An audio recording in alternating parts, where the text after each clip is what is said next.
हाय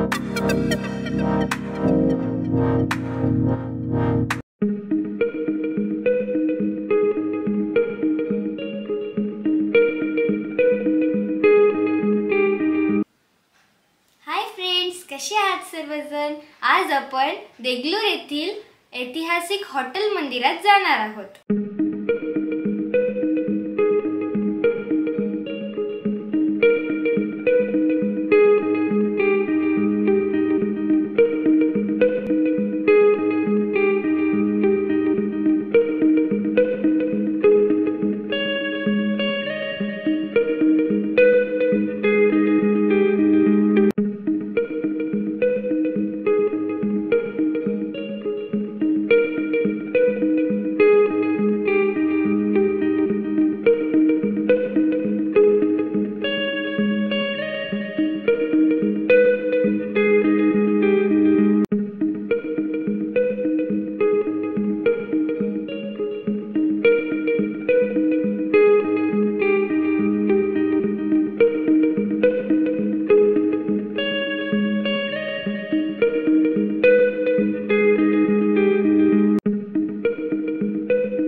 आता आपण आलेलो आहोत हॉटेल मंदिरात।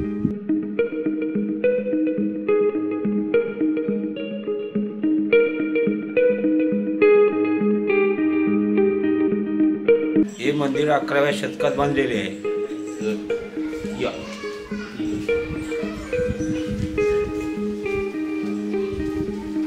हे अर्ध मंडप, ही जागा आहे मोकळी।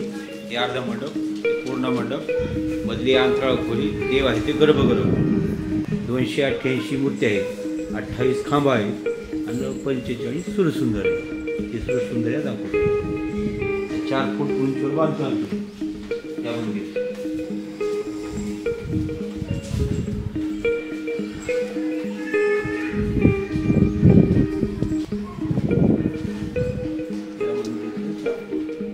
बांधकाम केले असे लहान आणि मोठे 288 मूर्ती आहेत। जसं महाराष्ट्रात 200 आमदार आहेत तसं या महादेव मंदिरला 288 मूर्ती आहेत। 45 या 45 सुंदर आहे। यापैकी दर्पण सुंदरी कोणती?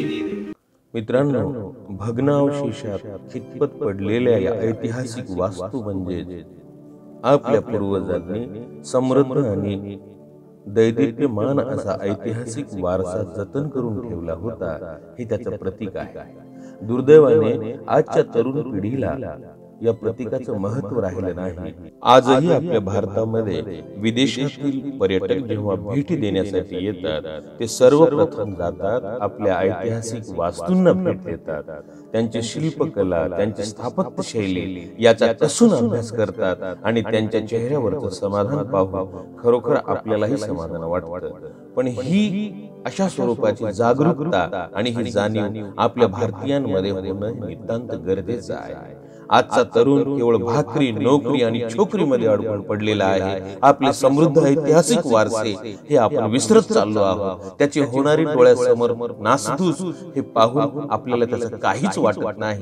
हे खरोखर अतिशय लाजिरवाणी बाब आहे। म्हणून आपल्या ऐतिहासिक वारसांचं जतन झालं पाहिजे। तर प्रत्येक गोष्टीची माहिती आपल्याला कळाली पाहिजे। येणाऱ्या पिढ्यांपर्यंत हा समृद्ध वारसा पोहोचला पाहिजे, यासाठी प्रत्येकाने प्रयत्न करायला हवा। दर्पण सुंदरी, मक्का सुंदरी, यशस्वी सुंदरी, हे 6 तासाचा गणपती नृत्य करायला। कोणतेही कार्यक्रम होत असताना गणेशाची आरती झाल्याशिवाय कार्यक्रम चालू होत नाही। तसं हे इथं आहे।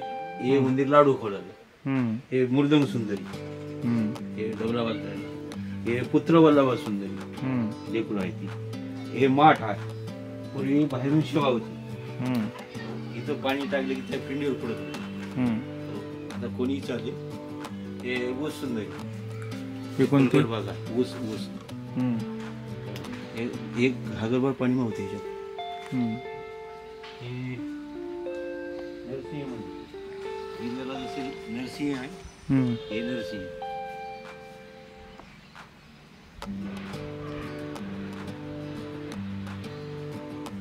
ही वेशखंडी.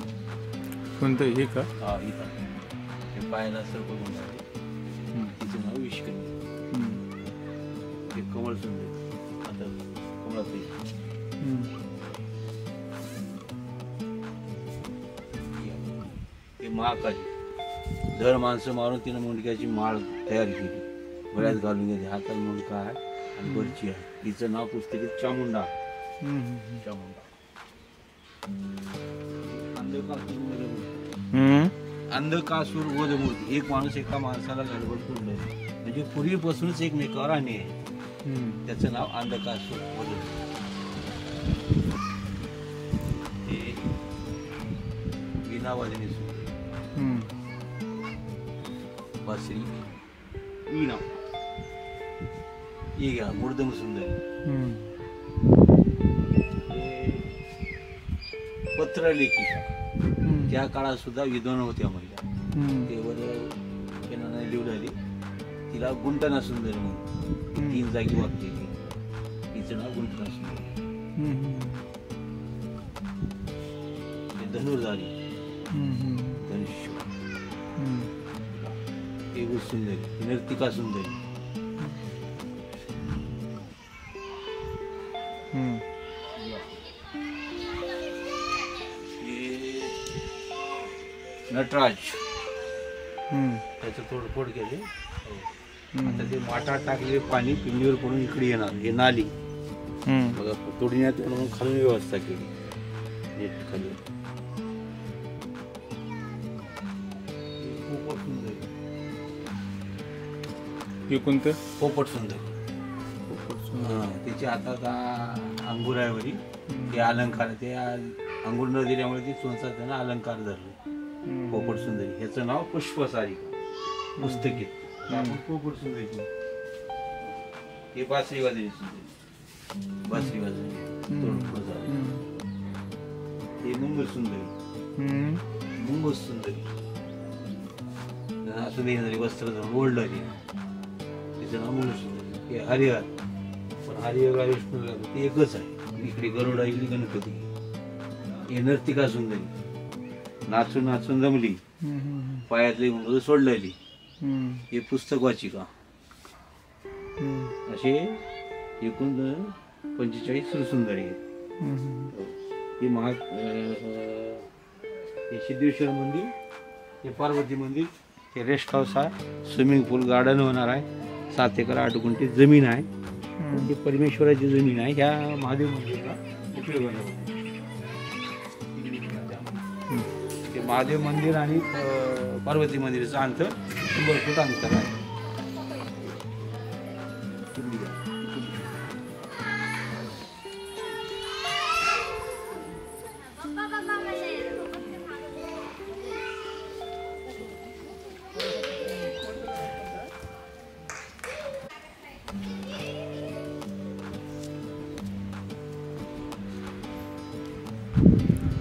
हे प्रत्येक फुल वेगळं आहे का वरचं? हा, वेगवेगळे डिझाईन. वरचे गाभाऱ्यातले फुल. हे कोणतं मंदिर आहे?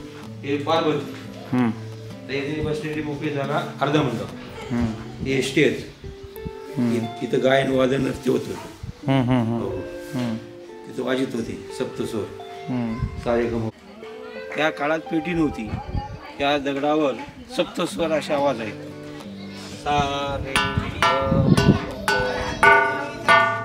सा. एकच दगड आहे, पण याचे वेगवेगळे आवाज आहेत. सप्तस्वर.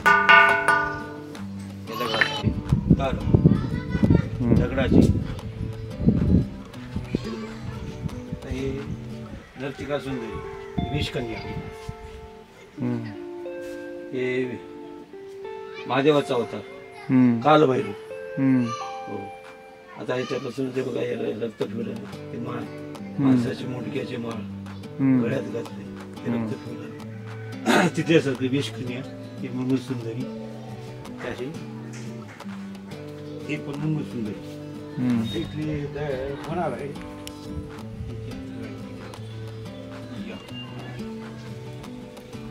इथं पण मूर्ती हे केलेली ते पण जड पण सुंदर तिच्या हातात असा मेकअप करा इथं पण आहे जड पण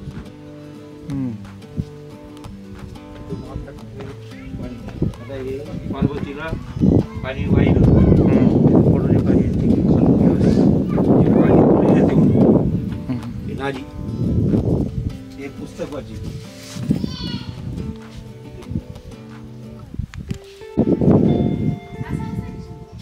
हे फड साहेबांना पाहिजे काही हे पुस्तक वाची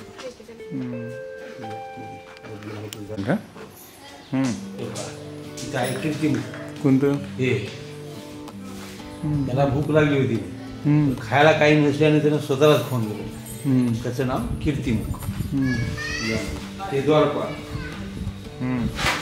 संरक्षण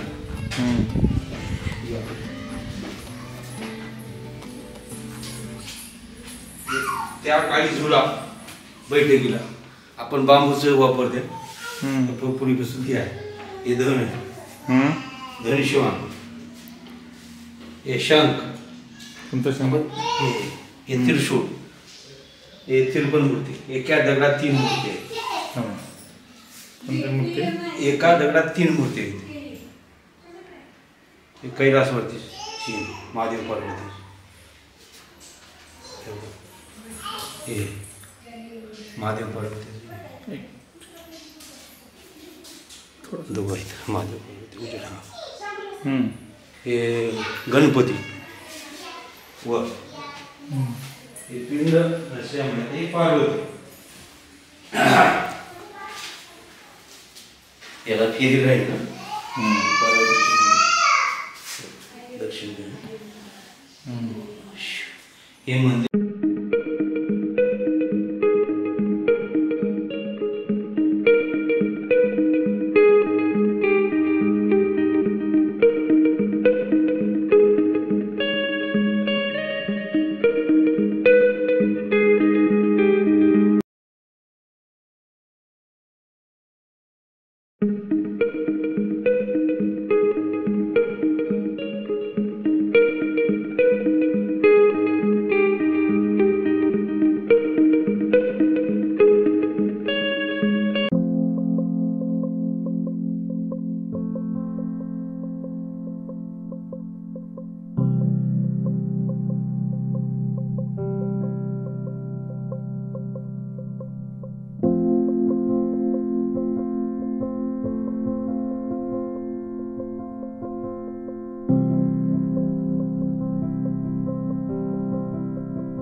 आता आपण पाहत आहोत चालुक्य घराण्याच्या देवालयांची काही वैशिष्ट्ये, स्थापत्य कलेचा अद्भुत नमुना आहे मित्रांनो.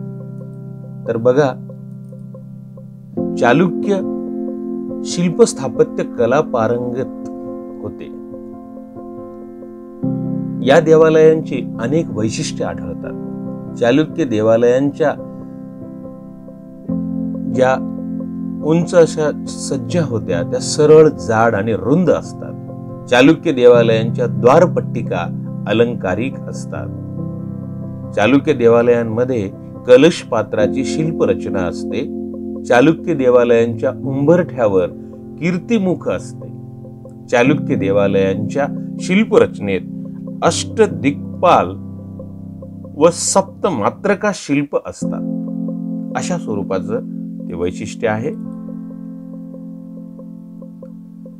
पट्टदकमल मधील चालुक्य देवालय समूह काय आहे हे आपण बघूया.